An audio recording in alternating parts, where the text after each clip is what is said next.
On another live recording of Judaism Unbound. This one is unusual in the way that we've been doing it over the last few weeks. We have been, when we've been doing a live recording with a guest, usually that guest has been coming on, has been released on the podcast feed about 10 days later. But today we are doing it more ahead of time because our guest today, Casper ter Kuile, has a book coming out, and when that is exactly sometime in June. So we're going to release the episode either just before or just after the book comes out. And so we're recording a bit longer in advance this time. So you folks who are watching this live are getting an extra special treat because you are seeing this episode quite a while before it is released. So we're excited to do that. So we are going to launch now. We're having a bit of computer trouble. I am, so I'm not 100% sure what episode number this is. So we'll probably record that in post-production if we get it wrong. But here we are going to go. Just one moment. Okay. This is Judaism Unbound, episode 223. We think the power of ritual. Welcome back, everyone. Welcome back, everyone. I'm Dan Liebenson. And I'm Lex Rofberg. And we are here today with one of our favorite friends and guests who is back after an absence of perhaps 3 years from the Judaism Unbound podcast, but not from our lives. Our guest today, Casper ter Kuile, is one of our most resonant people out there who's thinking about a lot of the things that we're thinking about in similar ways, but not necessarily from always a Jewish point of view, but also from a Jewish point of view. So it's always great to talk to Casper about putting our ideas about Judaism in a larger context. So we're really excited to do that today, and in particular to do so while celebrating the publication of his first book, which I am extremely jealous about, but it is called The Power of Ritual, and it is a fantastic book, and it talks about a lot of the things that we talk about here today, and it talks about a lot of the things that we talk about on Judaism Unbound in that larger context. So we're really excited to get into some of that with Casper. Before we welcome him officially, let me give a few words of introduction. Casper ter Kuile is among other things, the co-founder of a relatively new organization called the Sacred Design Lab, which describes itself as designers, theologians, practitioners, strategists, and gatherers, animated by joy, inspired by tradition, and motivated by the future. And it is a consultancy and a lot of other things that we'll talk to Casper about. They talk about being a research and design consultancy, working to create a culture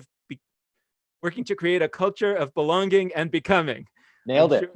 I'm sure I'm not the first person that tripped over that one.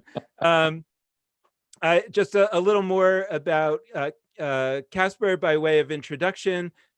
He is a graduate of the Harvard Divinity School, where he, with his colleague Angie Thurston, were creating a set of research publications describing basically a new way to look at what we've been talking about as kind of the way of interfacing with wisdom that has traditionally been the province of religion, and perhaps being able to explore that in a wider way. So famously, their first publication and the name of the project was How We Gather, and there were a number of other publications. If you're interested in that, you can go and listen to our first interview with Casper and Angie. And we're really excited to talk today about your most recent work, The Power of Ritual. I should also add that Casper is one of the, I would say, is probably the certainly most successful podcaster that we have ever hosted on Judaism Unbound. He is the co-host of the Harry Potter and the Sacred Text podcast, which is an awesome podcast. And it came out right after we had you on the first time. So I guess, so it's right. clearly us mentioning Harry Potter and the Sacred Text was just the launch you needed. Yeah, and somehow it ended up with higher numbers than Judaism Unbound. So I'm not really sure. You know, we've apparently launched bigger podcasts than our own, which I suppose is a certain kind of spiritual power. Casper, welcome to Judaism Unbound. It's so great to have you. I'm so glad to be back, guys. Thank you so much for having me. I can recommend starting a podcast, Harry Potter Unbound. I'm sure you'd have a similar meteoric rise. Yeah, but who's the Jewish guy? Anthony Goldstein, right? So it would have to be, Anthony Goldstein and the power of the third era of Judaism. We should wait for Fantastic Beasts' next movies to come out, because there seem to be some possibilities for Jewish plot lines there. Anyway, right, very exciting. Casper, I'm really excited that you've written this book, because I think that a lot of what you're talking about in the book and a lot of what you've been talking about is a lot of what we're trying to get at. And I'm hoping that, having worked for probably a couple of years on this book, you actually have discovered some better language than when we tend to stumble over when we're trying to describe some of what we're up to and what we're after. Could you start a little bit by talking about, let's say, the big picture context of what you're trying to write about in this book? And then specifically, I'm interested in what you mean by the word ritual. Yeah. Well, thanks for that, Dan. I mean, the context is one that you're familiar with intimately, right? The decline of traditional means of organizing religion. So in the Christian landscape, that's even more drastic than the Jewish one, I think. The figure from research done about a decade ago was that 3,500 churches close every year as an estimate. And the experience of COVID, I think, is only going to drive that further. So you're seeing the disaffiliation, especially of younger people, the decline of religious institutions, and at the same time, this increase in the experience of social isolation and loneliness, a sense of disconnection. That isn't just, I think, about social relationships, but it's kind of an alienation from ourselves, from our landscape. So it's really happening on multiple levels. So if you take those two meta trends as the background, what I'm really interested in is how are people finding meaning and connection within that world? And so I look at some of the case studies that we wrote about and How We Gather, and the growth of gratitude journals and tarot cards and moon circles and all of these kind of things. And then I try to link them to religious traditions of old, and try and find ways to translate, which you all do so beautifully, to translate those traditions so that they have real relevance and resonance for people who are already doing something today, and this helps them go deeper and further. So the structure of the book is to look at 4 different levels of connection: connection to ourselves, connection to others, connection to the natural world, and then finally connecting to transcendence, which is my initial step to kind of reimagine how we think about prayer, and to help people recognize that actually a lot of what prayer is about, we're already doing, just in a very different way. And the power of ritual, as the title, was not my suggestion. So in some ways, I was like, oh gosh, I've written a book about connection. I've written a book about translating tradition, reimagining religion.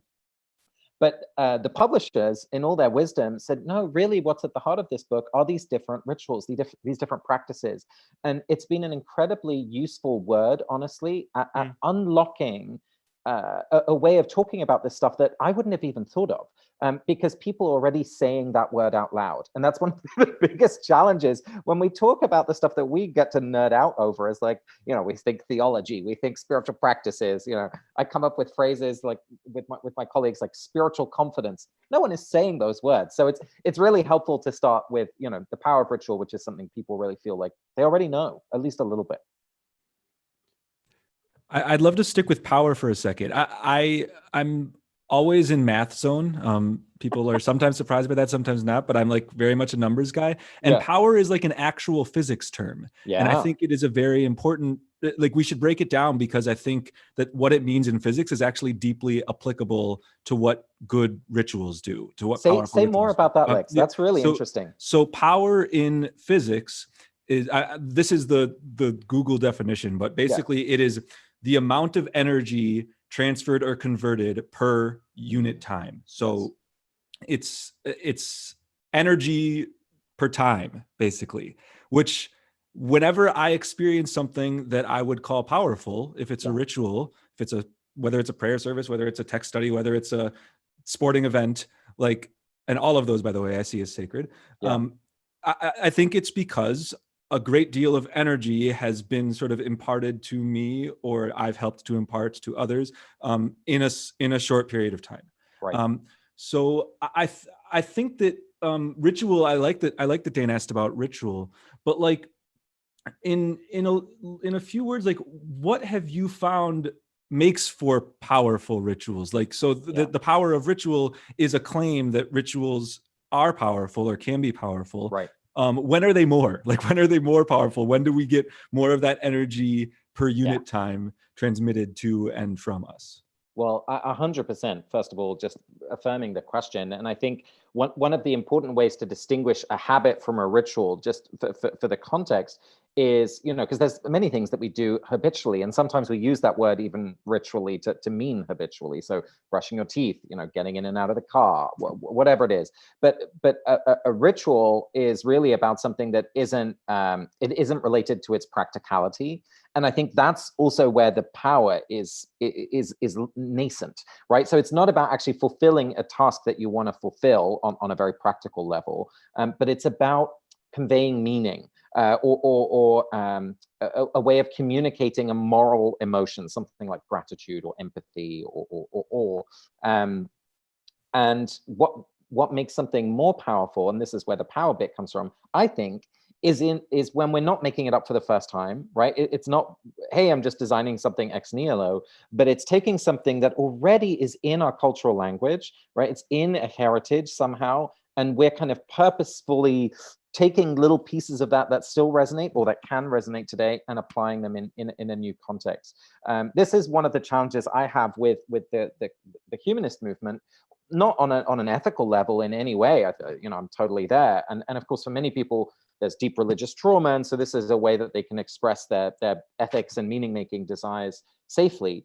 But if you look at kind of like a humanist map of time, it's like January is joy, and like February is compassion, and March, and it's just like, okay, fine, but like, who says so? And it's so much more rich. And I think it's like having a mother tongue, right? If you're bilingual, like I grew up speaking Dutch, poetry for me in Dutch has like direct access to my heart in a way that my English brain is more like a rational, professional language. And I think that's what this power piece is about, is that it's like, it's really touching like the third rail, which religion is in so many ways, and directing it towards ways that help us flourish as human beings. Does that make sense?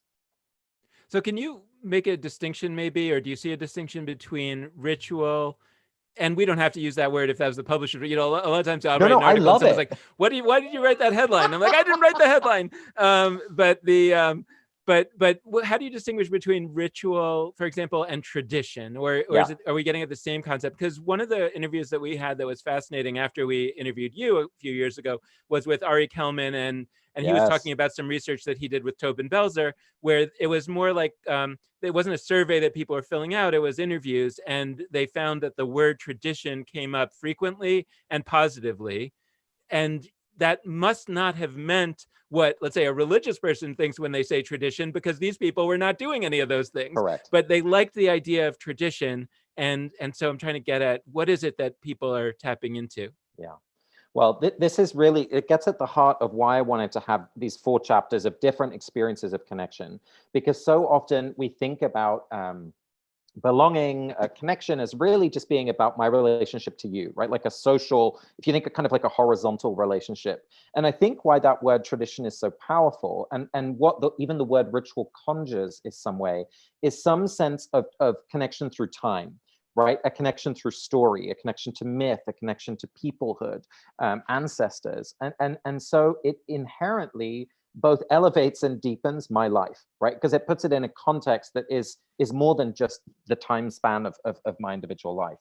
And so again, like listening to the words people use, tradition is a good one, right? Like we talk about family traditions, there might be college traditions, or even just like getting groups of friends together. Maybe you go away every year. I've heard of so many examples of this, of groups of friends, maybe they make a New Year's trip together, or people get together for the start of the baseball season, and they play, fantasy baseball throughout the year to stay connected, right? Like that there's these kind of things that we do where it's like, oh, it's this time of year, so it's time to do this thing. And that helps us feel at home.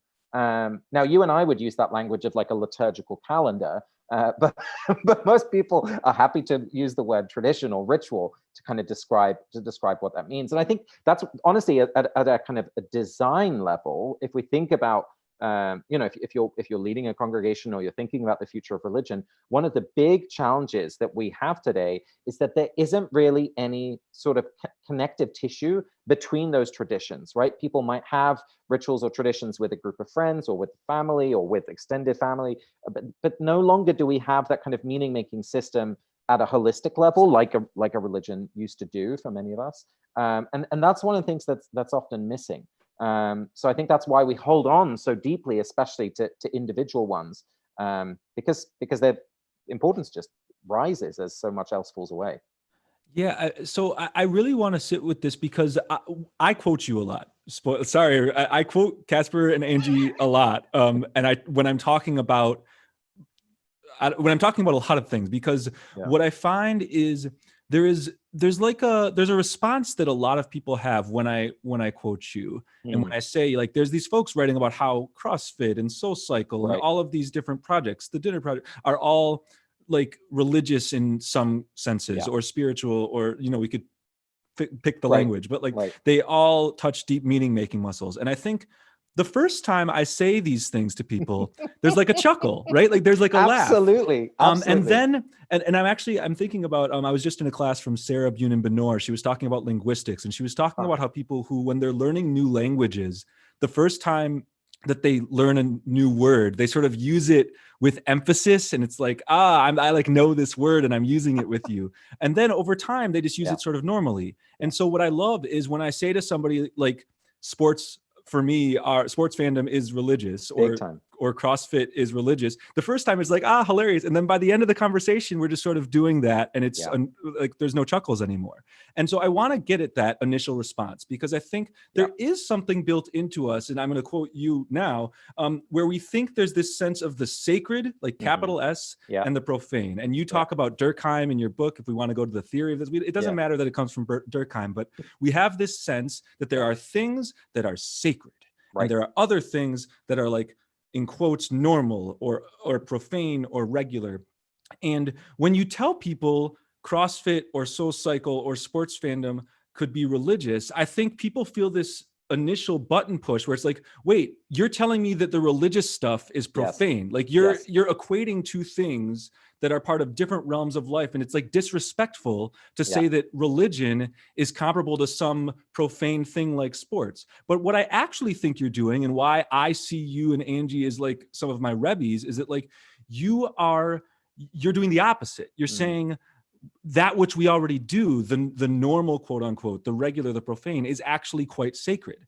And so I'd love to hear from you a little more about what you're doing there and what you're not doing. Like, because I think for some people, it might take another push or two to really convey, like, no, we're not saying religious ritual is unimportant. Quite the opposite. Yeah, I mean, wow. Let's just go on a long vacation and talk about this every day, because that's all I want to do. Well, let's actually do that. Seriously, let's go camping. Post-COVID. A pilgrimage. 100%. Okay, we're gonna make this happen. So there's a lot there. By the way, I'm thinking about it. I'm thinking about it as like a bus tour. Like we're on a rock bus. Absolutely. We'll sleep overnight. We'll play practical jokes. Exactly. Yeah. All right. So let me first of all affirm that reaction. I've talked about this in front of many people now over the last 5-6 years, and that reaction is exactly right. There's a sense of like, oh, that's cute. Like, oh, interesting. But the more we talk about what actually happens in these communities, right? The way that people look after each other, the way that they memorialize people who have died, the way in which they celebrate moments together, the shared, dietary rules that exist, the shared language that emerges, a theological concept of goodness. All of that is happening in these communities. The texts they study, right? To use Harry Potter as an example, once you start kind of making those real exact mirror kind of parallel images clear, there's more and more of a sense of like, wow, okay, this is really real, and that's interesting. But there's still a discomfort of like, can we really say that this is religious? Does that really count? And what this touches on in my analysis is a little bit of kind of a Christian hegemonic understanding of what makes religion, because so much, and really a Protestant understanding of what makes religion, because so much in America of our paradigm of what religion is about belief. Really, it comes down to that question of, do you accept Jesus as your Lord and Savior? Right, that's the mark. And sure, we can adapt that for Muslims and we can adapt that for Jews, but like, really, this is how we understand religion. When, I mean, hello, we know so many people who say like, yeah, I'm not religious, but I'm Jewish. So already you can see the category confusion that exists. Because for the majority world, religion is really enacted by what you do, not what you believe. And that's, again, why rituals are so powerful. So when you start to look at what people are doing, then you look at these communities and you say, yeah, they're having funerals and weddings. Yeah, they're getting together for potlucks every Friday. Yeah, they're doing the things that you would expect to see in a congregation. And honestly, the reason why I'm passionate about this is because what I care about ultimately is that people have communities of courage, commitment, love, belonging. Like that's my hunger in life, right?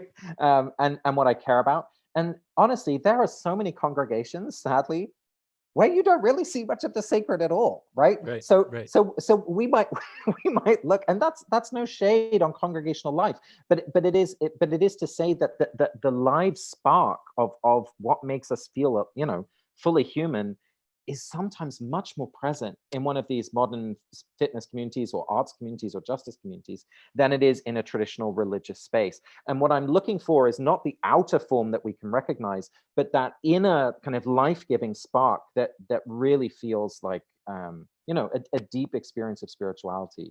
And so when you start looking for that, it shows up in all of these unexpected places. One of the best ways that I learned to think differently about this was from Paul Tillich, who was a Protestant theologian of the 20th century, who really tried to illustrate not to look for the sacred, again, on that horizontal plane, right? This is the supermarket, it's secular. This is the church, it's sacred. But to think about it in a vertical line, right? At levels of depth. How much depth am I experiencing? How connected do I feel to source? And again, right? You can feel a real moment of intimacy with the checkout person, and you can feel a real kind of drab sense of nothing, right? even in a supposedly holy place. Well, it's interesting because I think that as I'm hearing you talk, it's giving me a layer to understand both my uncomfortableness with what Lex often says about Yeah. sports being like religion, but also I think where there's something that I hadn't put my finger on, and that I'm actually more in favor of what Lex says now, which is that, but actually, and I'll say it in a kind of extreme way, Yeah. but which I don't quite mean, but in a way, the way in which sports is like religion has more to do, at least at first glance, with the things that I don't like about religion. In the sense that what I am aspiring toward about religion Yeah. is ethics, Yes. and by which I mean the way in which we take on responsibilities for how we live in the world, how we treat the world, right? Which I like, do you get that from sports? Are we going to recycle more because we're a Yankees fan? Like I don't, that you can answer that. I mean, I'm not saying that the answer is simple. I'm saying that's my initial I'm with lens you. is like, well, does that have that? And that's what I'm looking for. That's what I want. Now, it's not only about how I treat the world, it's also about how I treat myself and how I treat my family and others. And that's why I'm attracted. I'm okay with the idea of Soul Cycle, right? The way that, or CrossFit, the way that you've described it in the past, because those are creating communities of at least mutual care. Maybe they're not sending them out in the world to take care of the world better, to recycle, to not set forest fires, whatever. Maybe they are, but at least that. And so that I'm very positive about. And but I guess what I'm trying to sort out is trying to understand, like, can we separate out the various parts of traditional religion, one of which is like to create a club and to create now, so there are benefits 100%. to that, like mutual care, but there are also a lot of really negative parts of that, which are just like there's no meaning to it, and we're just Jews because we're Jews and we don't care about non-Jews. I don't like that. Right. Well, I mean, yes, 100%. So the first thing is to say, what I'm describing here is not necessarily something I want. It is something that's happening. So I don't want to say that it's perfect or that it's what we should be striving towards. I think absolutely there are things that are either incomplete or lacking at all. And honestly, that connection to transcendence is often the least spoken or the least clearly demarked in these new communities, because they honestly don't think of themselves as religious, right? So it's not even a question that they're conceiving, even if it's happening.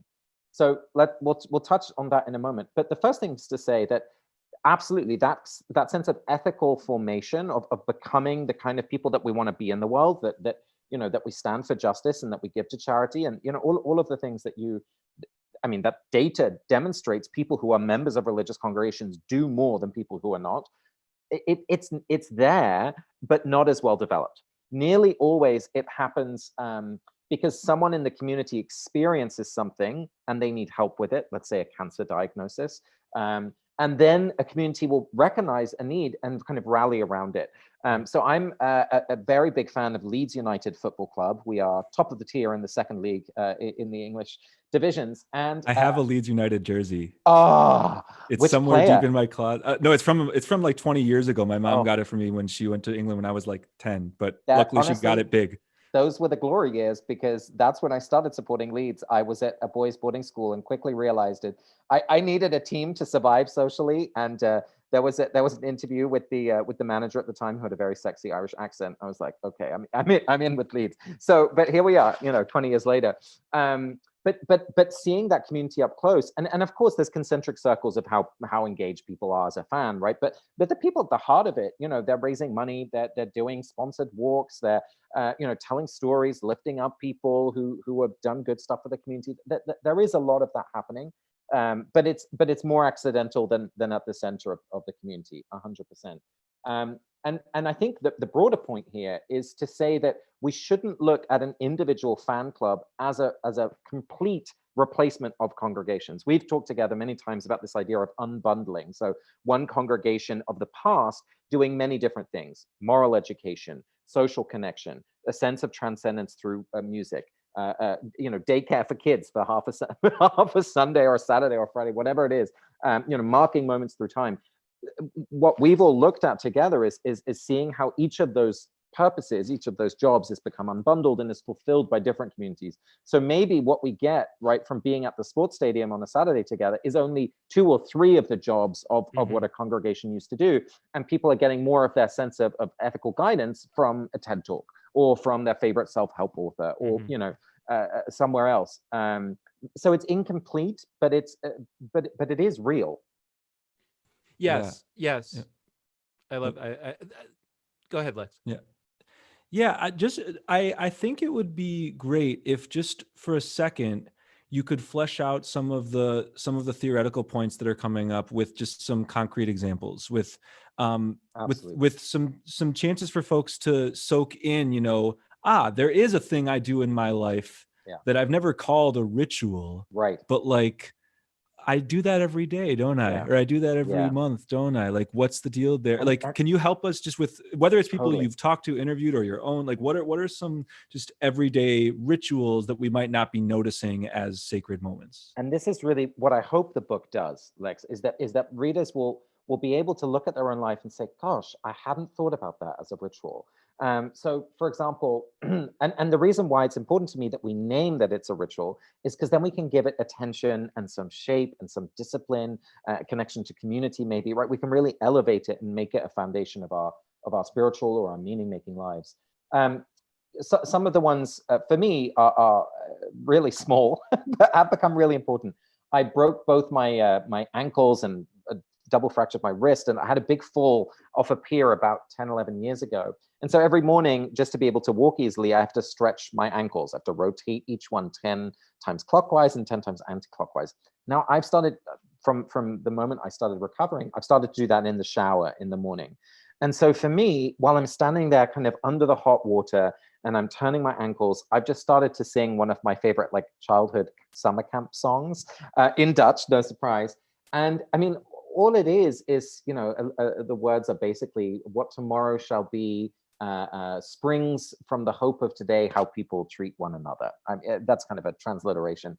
But so I sing that to myself every morning as I'm doing my ankles. And then often I'll add at the end just a little kind of memento mori, right? That practice of reminding yourself of your own impending doom. And I'll say out loud, I might die today.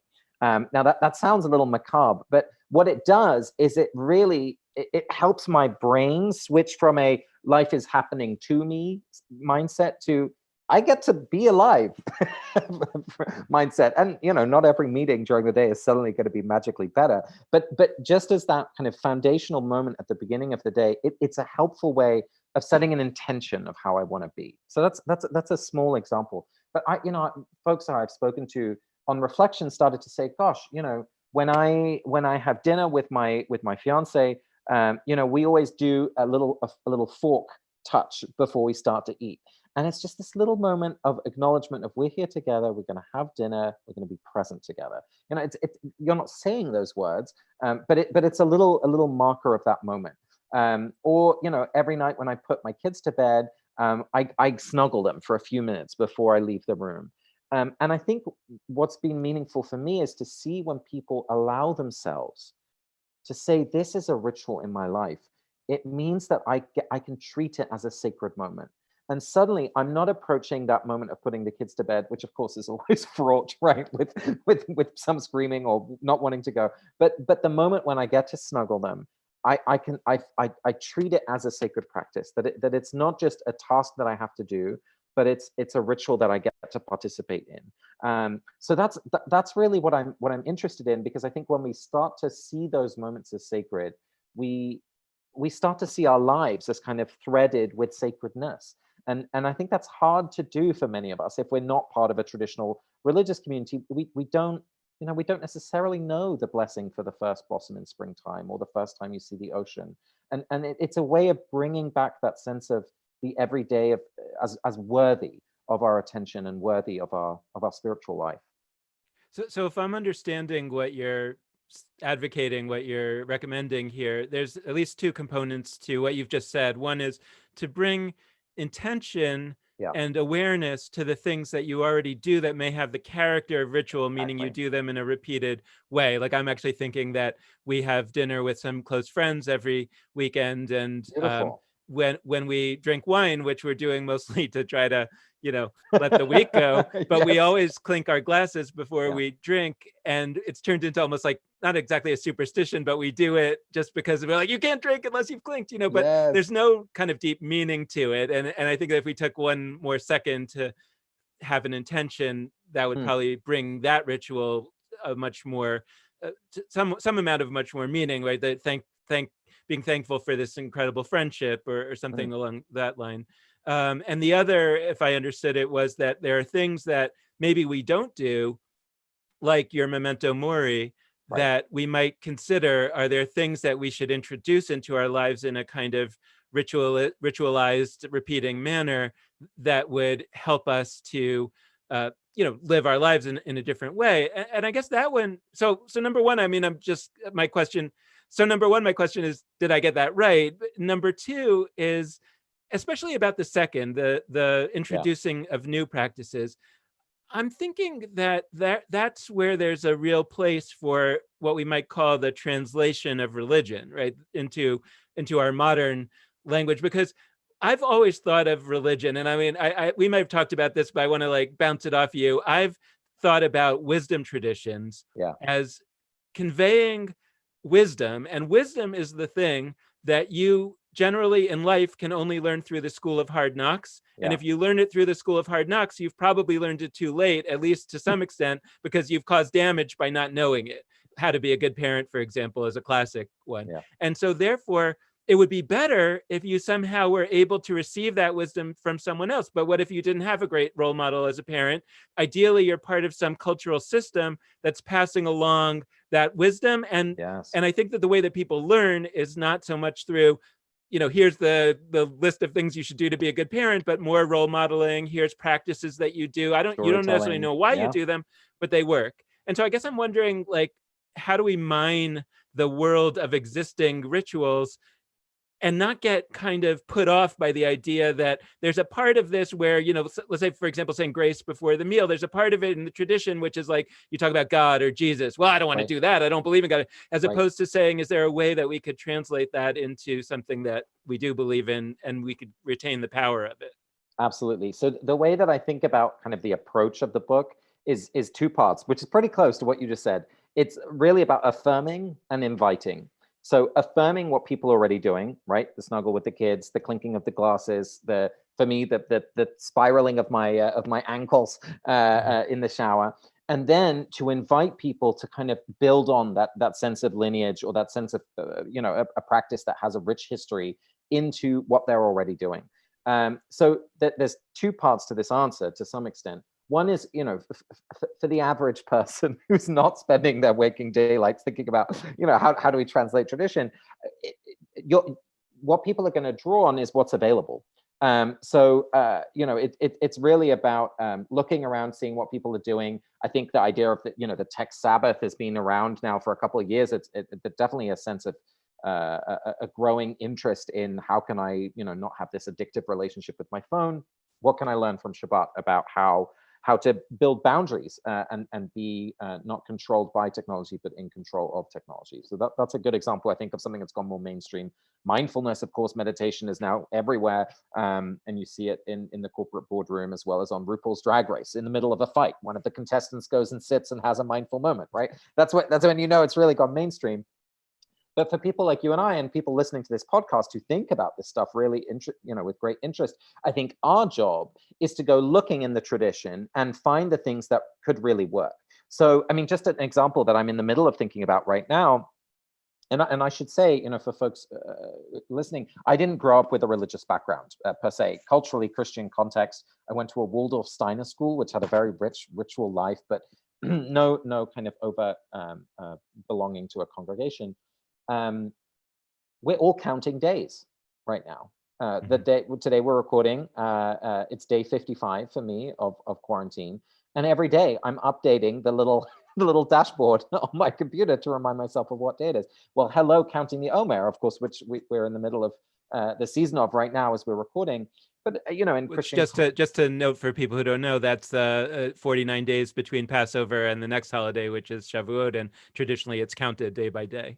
And it has something to do with barley. I'm still learning, but essentially, sure, it was an agricultural practice in its foundation, and it was already translated once by kind of Jewish mystics who found a new way of thinking about counting time.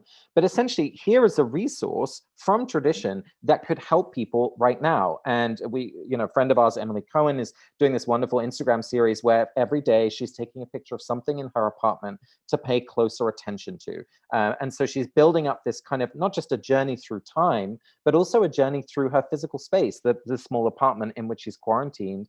And by doing that is bringing this shimmer of joy into her life, because she's giving herself a place of giving focused attention.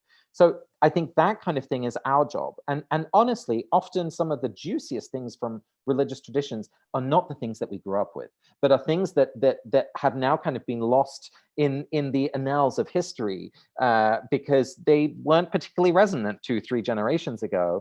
But had a life where they really thrived many hundreds of years ago. So we have to kind of become explorers, right, or archaeologists of religious tradition, as long as we have a real sense of relevance and current context in our bones. We will then be able to see, well, that's interesting. How can we think about that differently in this current moment? And I think that's the design job that we have right now. Yeah, I really love the archaeologist's frame, and I like it, and I also want to because archaeologist implies we're just sort of looking, we're going on a dig, and we don't know what we're going to find, and oh, cool, there's like a fossil, or there's and I don't mean fossil as like dinosaur, like old, but like, oh, cool, there's like an artifact. Okay, right. I just heard a really beautiful invocation of a story that I'm going to try to distill. Yes. But Salem Pierce, who's actually, this was in the midst of an Omer thing she's doing. She's connecting the Omer to sports. That's not the point of this. But so she was talking about how the way she likes to do Divrei Torah, the way she likes to give words of Torah, is she said there was this boy in a town who was known to have incredible archery skills. And it seemed that whenever he shot his arrows, they were always found right in the middle of these targets. And so this rabbi or some teacher came and wanted to meet this child and asked, like, show me how you shoot your arrows. And so the kid just sort of sets up, shoots a bunch of arrows randomly. They hit a wall, and then he goes up and he paints targets around them. And so it looks like every single one's a bullseye. And I'm not saying that cynically. I think it's a beautiful story. And I think it's what we should do with the archaeology. Like, we should know what we're looking for. Like, we should say, okay, we need a ritual. We need something that meets X need. And you know what? 2,000 years ago, they may have not at all considered that need. Probably they didn't, but we're going to find something that they said that we can use. Yes. And we're going to, in effect, draw that target around, that story or that teaching or whatever, from whether it's the Talmud or the Torah or something from another religious tradition or whatever it is. Right. To me, that's the process. And I think for some reason, people once again hit this wall where they think that's invalid. Right. Because it's not authentic. Because the not practice legitimate. must stem from the belief, Right. as opposed to, what? We're going to find the belief afterwards because we need this practice. So now we get to the really juicy bit, because this is a very political question, because now we have to ask ourselves, who has legitimacy to decide what counts, right? What's within the realms of Judaism or any other religious tradition, but also what kind of tradition that we're drawing on, right? Because there's many, and I'll know the Christian context better, but there's many theologians, from the 3rd, 4th century, who have all sorts of ideas about God that were later kind of told, by Rome were deemed illegitimate or inauthentic, and yet still super interesting. So there's never one Judaism, right? There's never one Christianity. There's that decides which Christianity is legitimate and which one isn't. So first of all, just to say, inherently, this is a political project, which makes it all the more juicy. I think the one note of caution I would add to the story, Lex, that you shared, which is a beautiful illustration of this, and I'm grateful for the story. And now I start to get into my own doubts and my own questions, which is when we only place our desires and our needs at the center of where the arrow has gone, I get suspicious, because I ultimately don't trust my own desire all the time, or at least, some of my desire I know is not trustworthy. I think there is an eternal longing in my heart and soul that is trustworthy, but there are desires that I have that are selfish, right? That I just want to get ahead. I want to be better than people. All of that stuff that's at least in me, and I hope recognizable. And that's not what I want to place at the center of where the arrow lands. So this is, I think, for me, why when we think about ritual, when we think about translating tradition, this is not a solo project, right? We need one another. We need community. We need loving accountability. And I don't just mean of the people who we're here with, you and me, in this conversation, but I think this is also where the wisdom teachers of old help us, because they were doing the same thing, right? And they have given us some boundaries or some places to be careful when we think about how to do this. So that's my only hesitation in this, is that we can't just run in there and say what I want is inherently good. Yeah, I mean, I was living in a similar zone as that. It's saying it's because in a way, what Lex just described is the opposite of what I was describing, in the sense of saying I'm looking for ancient wisdom, and I'm looking to try to find a way to translate it into a way that it works for me, and that it could also work for others, and maybe I can very quickly translate in my head, well, God doesn't mean the man in the sky and whatever, and so I can still access this. But I know that many of my friends don't, so I know that therefore my task is to find language. And I don't know how that works with the arrow metaphor. I think there's probably something interesting that we could do there. But I also agree with what Lex is describing, that many of our traditions started in that way, was that some brilliant contemporary 2,000 years ago, contemporary wise person who may not have been carrying on the wisdom of the ancients, but who may themselves have been extremely wise, did something like that. And, B'nai Lappi and I talk about that all the time in our Talmud podcast that we're doing, our Talmud show, whatever it's called, the Oral Talmud, where we're describing how the basically the ancient rabbis came up with all this new stuff, and then in all kinds of ways claimed that they were finding it in the Torah, and it's obvious to everybody that they weren't. And it must have been obvious to everybody at the time that they weren't, at least anybody who could read. And so what was the game that was going on there? What was actually happening? I want to shift this though to the question of what might that process look like today? Yeah. Because clearly, I mean, I think you and we are in the same position, in that you've been working on this book for some time, and we've been working on our podcast for some time. And I don't know about you, but I never imagined a destruction level event that was going to suddenly accelerate everything that we're talking about into the realm of, instead of a process that takes 100 years, it's a process that may take, 6 months. And So I'm kind of wondering, like, how we start to think about the mass movement part of this. Do you imagine, and maybe this is what the Sacred Design Lab aspires to be. I think to some extent it's what we aspire to build, like almost an artist center where the great artists would come and they would come up with all kinds of new rituals, and then they throw them out to the world, and most of them would be terrible and people would say this doesn't work, but some of them would be genius, and that's one way in which it happens. And maybe another way that we've imagined that it might happen is that, and this is what we've been working on to some extent, at least I have more intensively, some kind of Marie Kondo like step-by-step process of rebuilding a ritual, one single ritual that could be easy enough that just regular people, not artists, just regular people out there in their lives could say, well, I don't know if I can reinvent like half of Judaism, but I could, try to reinvent a bedtime ritual or whatever, right? And let me go through a step-by-step process. And again, most of that would be crap, but some of it would be really, really great. And so then is there some way to bring all that together in almost like a marketplace or like an Airbnb for rituals, right? Where people could come and say, well, I'm really looking for a bedtime ritual, but I'm not very creative about that kind of thing. And then they have like the 10 ones that have been upvoted, that people are saying these are really meaningful. I don't know, like, do you have ideas about how this could sort of turn into, something really exciting and powerful, and not just everybody's on their own to try to do these things? Yeah, well, I mean, definitely the experience of COVID is accelerating a number of trends that were already true. One of them, as we mentioned, was the kind of decline of at least the physical spaces of gathering in religious communities.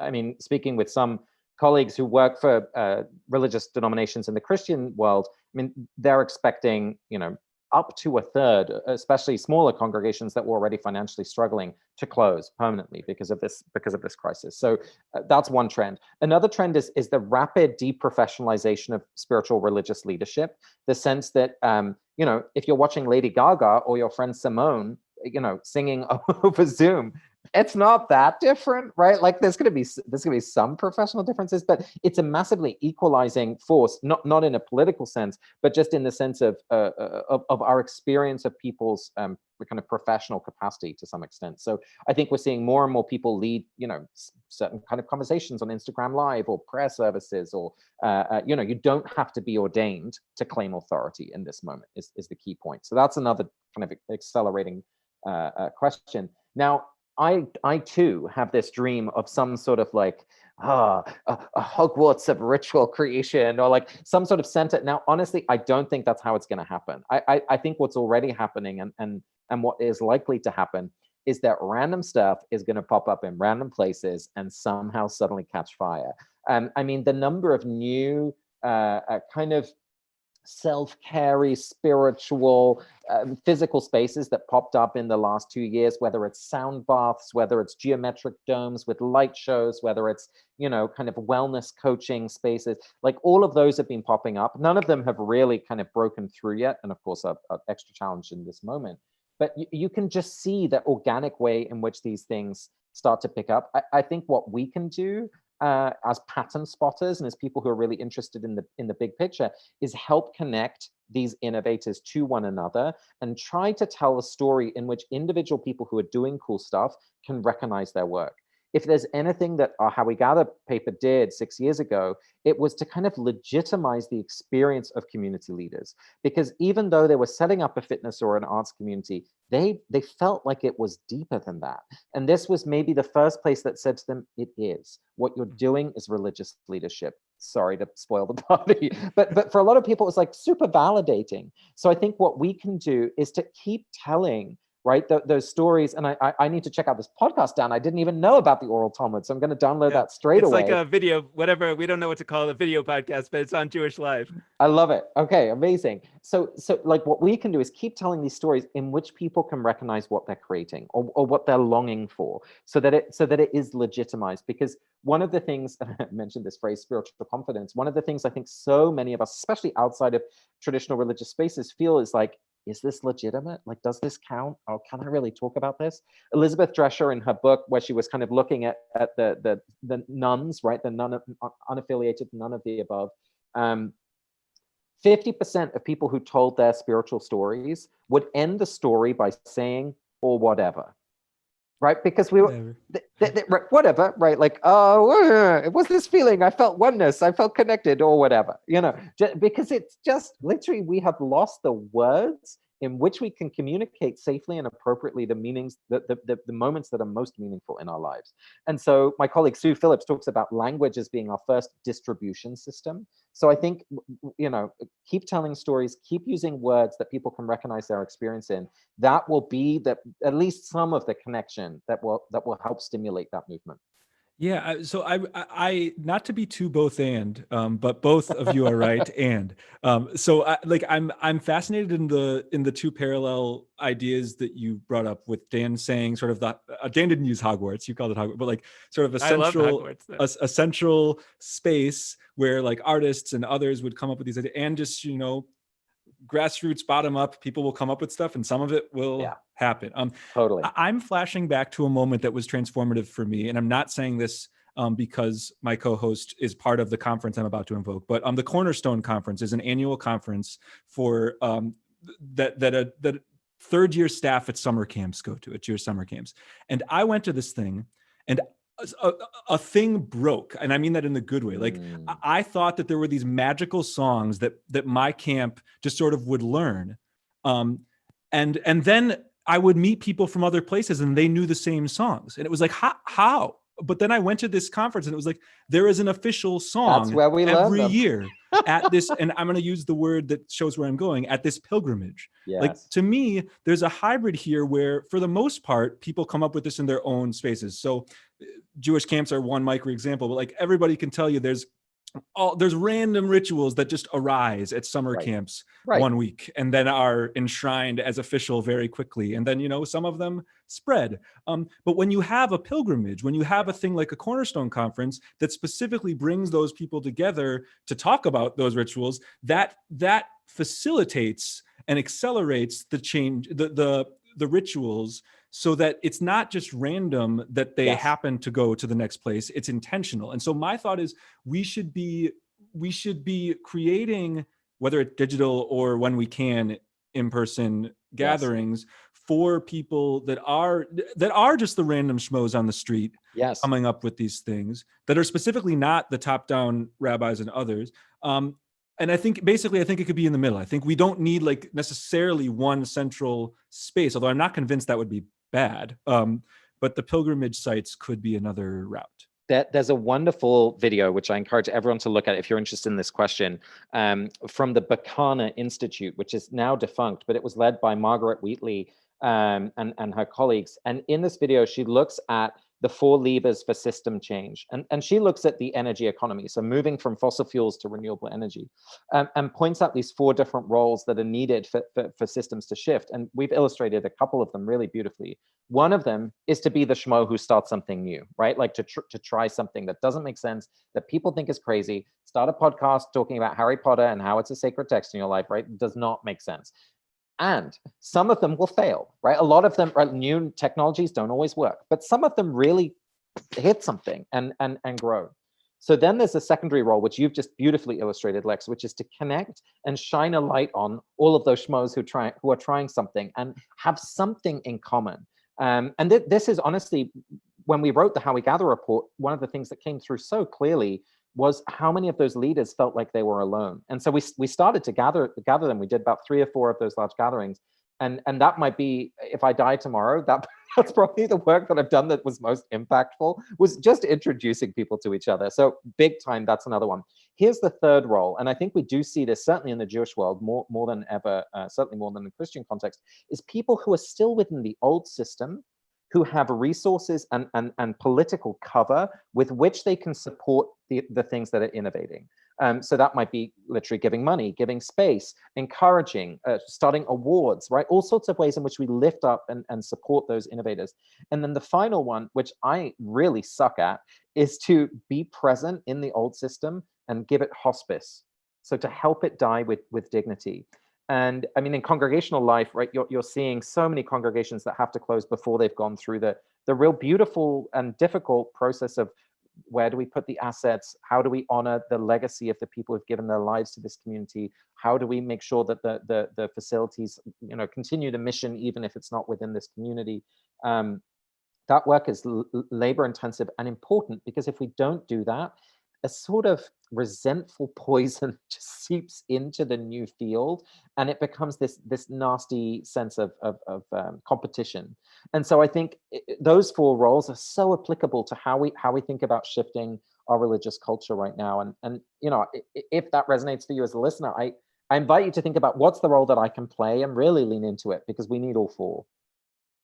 Yeah, you know, and you know that we talked about these 10 commandments for reimagining Which Judaism I a while ago. loved. I honestly, I share your stuff all the time, and that was one of them. So many people read the newsletter where I shared them, were like, "This is amazing." So Oh, great. congrats.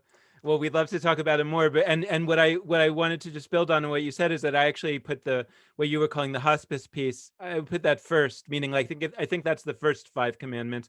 And the main reason is because like I think that for all kinds of reasons, but including our own sense of guilt, that if we don't feel like we said goodbye to the old thing in a respectful way, then we actually can't fully bring ourselves to do the creative work Right. that's needed.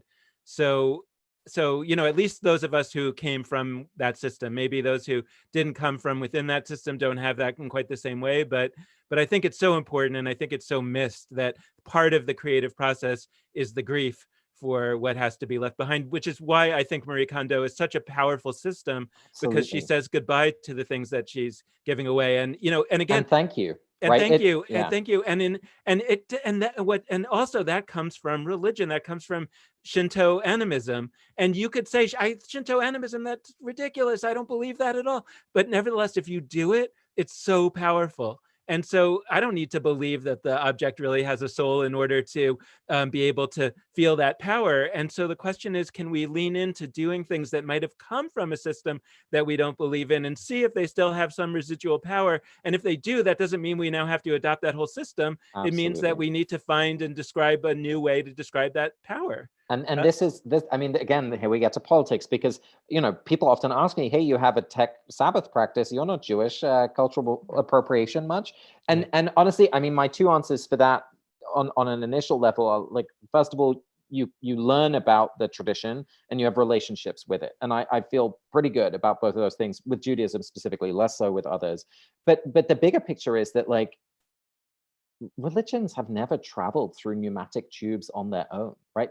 They have always been in relationship with one another, contentiously, collaboratively, creatively, and that's true now more than ever in a globalized world where, you know, gender identities are recognized as fluid, cultural, ethnic, racial categories, and honestly, the same is true with religion. You know, you can't stop someone saying, "Oh, I grew up with Catholicism and Hinduism, and hello, I'm both." You know, that's just people's lived experience. And so, one of the big challenges for religious institutions is to stop trying to maintain boundaries that don't make sense, because they immediately exclude people, but to find new boundaries to still say, well, this is how you know that we're an us, which I still think is important. It's just going to be a different boundary. Well, I know that you have to go, and so I think that this is really a great place to end, because I think that this is another hour conversation that we should have. You know, this on the bus. On the bus. Well, yeah. You busy on Shavuot in a few weeks? Right. Yeah. We're really going to figure this out, Casper, because this is so much what we're thinking about every day, and so I'm super down to think about, like, some sort of gathering. I think it would be really, really awesome. And yeah, somewhere away from all centers of professional, you know, so let's put it somewhere in the natural world where you really have to make an effort to get to. Yeah, and I guess we'll sit 6 feet apart. But but I just want to say before we close, I just want to note that your book, The Power of Ritual, is, I believe, being published on June 23rd. Yes. And the one thing that I have to say that I am so excited about, and I think anybody who's listened to this podcast should be excited about, is that there's an audiobook and you're the reader. That's right. So if you want whatever 8 hours more of this, you don't even have to tune into that future gathering. You can get it in the very next coming days. Somewhere out there is a young version of a next gen Casper who found the sexy Irish voice of the Leeds United guy to go full circle. There's somebody out there who's going to find that voice of Casper ter Kuile in the audiobook and become transformed forever. So anyway, may it be so. Leeds United just got a lot of new fans. Yeah, I hope so. Well, guys, thank listen, you so thank you. much, Casper. Well, thank you. I really just so appreciate everything you've been doing with Jewish Live and Judaism Unbound. And I just respect you so, so much. So thank you for having me here. All right. And to close out, thanks to all of you who have been watching on the live stream, to those of you listening in the future on audio, thank you to you too. We're going to close out in the same way that we always do, by encouraging you to be in touch with us. We really, really deeply appreciate that. There's a wide variety of ways for you to do that. First, there are our Facebook pages, Jewish Live, that's one word, or Judaism Unbound. There are our websites, jewishlive.org or judaismunbound.com. There is our Twitter feed, just Judaism Unbound for that one. And last but not least, there are our emails. You can always email us, dan@judaismunbound.com or lex@judaismunbound.com. The last request we like to make is that we deeply appreciate any amount of financial donation that you can send our way. And you can do that at jewishlive.org/donate or judaismunbound.com/donate. So thank you all so much for listening or for watching, whichever you did today. And with that, this has been Judaism Unbound.